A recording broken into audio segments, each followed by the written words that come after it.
tasteless and offensive. That's how both the Obama and McCain campaigns described today's cover of The New Yorker. Take a look. The cartoon is titled "The Politics of Fear," and it shows Barack and Michelle Obama fist bumping.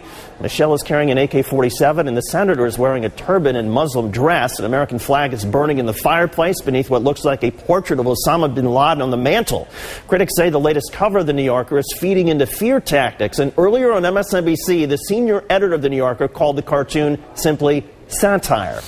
This are these lies that have been spread about Obama, that he's a Muslim, that he's a friend of terrorists, that et cetera, et cetera. It's such nonsense that you'd think that that would be obvious to everyone. If people think that we think that any of these things are true, we want to assure them we know they're not, and that's why that's why we do this cover. Let's get right to Democratic strategist Chris Kofinas and MSNBC political analyst Joe Watkins, who is also a Republican strategist. And Chris, you heard the comment there from Hendrik Hertzberg. Do you accept it? I mean, you know, the New Yorker does do this. I mean, they do caricatures, you know, of political figures all the time. I mean, but to be frank, it was a little bit over the top, to say the least. Pretty tasteless.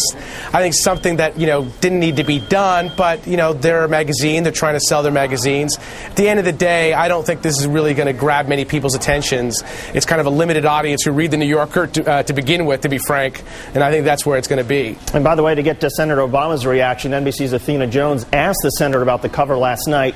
Watch. I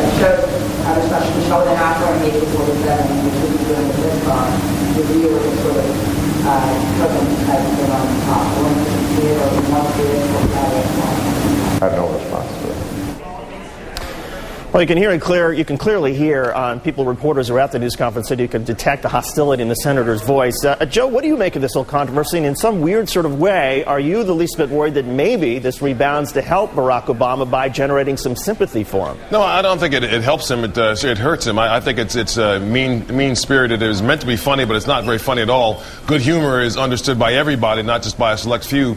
And even if this was meant to be good humor, only a select few understand what it's trying to get across. There are lots and lots of people for whom it may reinforce whatever fear they may have about Barack Obama, thinking that he might be a Muslim, thinking that he might be a sympathizer with terrorists. And we all know that that's not true. And it's especially mean to Michelle Obama. You know, she and her husband really are the all-American couple, and for them to be pictured this way as some kind of a satire really does them little help. Well, you know, somebody else who's helping the Obamas in all this is John McCain. Let's run the soundbite of John McCain earlier today, also criticizing the New Yorker magazine cover. Watch.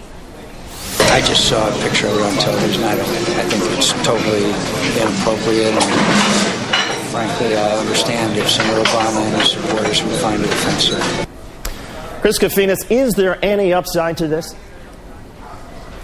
You know, I don't see it as an upside downside. I mean, these kind of, you know, caricatures of political candidates have been happening for, you know, centuries. I mean, this one is, like I said, particularly tasteless, I think way over the top and offensive, I think, to both Michelle and Senator Obama. But at the end of the day, you know, does it really change any person's mind one way or the other? I don't think so. I mean, I don't know that many people, you know, in real America that are reading the New Yorker, and so I don't really become very concerned about what's on the cover of the New Yorker or not in terms of influencing voters' minds. It's not something that keeps me up at night. David, this is one time where Chris and I really are on the same page here. You know, I mean, I don't think either side is at all happy about this. We don't think this is fair at all. I mean, let this be a campaign about the issues and let people make their decision to support or not support candidates based on the issues, not on silly cartoons like this one or silly magazine covers that only reinforce some of the fears that some people who are less well-informed have. Well, there are still some issues, though, as far as why so many Americans, double digits according to the latest Newsweek poll, believe that Barack Obama was raised a Muslim, and that is false. And we'll be getting into who's responsible later in the show. But for now, Joe Watkins, Republican strategist, and Democratic strategist Chris Kofinas, thanks for being with us. We will talk to you in just a short time later this hour.